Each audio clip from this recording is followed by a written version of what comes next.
ধর্ম যার যার, উৎসবও তার তার। এটি আল্লাহ কোরআনে বলে দিয়েছে, লাকুম দীনুকুম ওয়ালিয়া দিন। ধর্ম নিয়ে বাড়াবাড়ি করতে আল্লাহ নিষেধ করেছেন, নবীজিও এটি বলেছেন, তোমরা ধর্ম নিয়ে বাড়াবাড়ি করো না। নিশ্চয়ই তাদের ধর্ম তারা পালন করবে।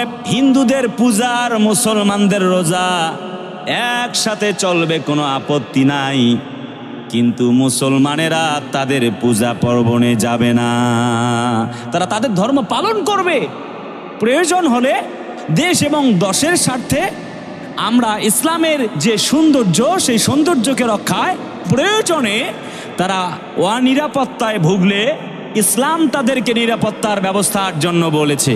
কিন্তু ধর্ম তারা, তাদের ধর্ম তারা পালন করবে ব্যক্তি হিসেবে, মানব জাতি হিসেবে। কারণ আমরা বানি আদমের সন্তান হিসেবে আমরা তাদেরকে হেল্প দিতে পারি নিরাপত্তার ব্যাপারে। প্রিয় ভাইয়েরা আমার, যেমনটি রাসূলুল্লাহ করেছিলেন, একবার নবীজি মসজিদে বক্তব্য দিচ্ছেন, একটি ইহুদির লাশ মসজিদের সামনে দিয়ে চলে যায়। নবীজি সাল্লাল্লাহু আলাইহি ওয়াসাল্লাম দাঁড়িয়ে গেলেন।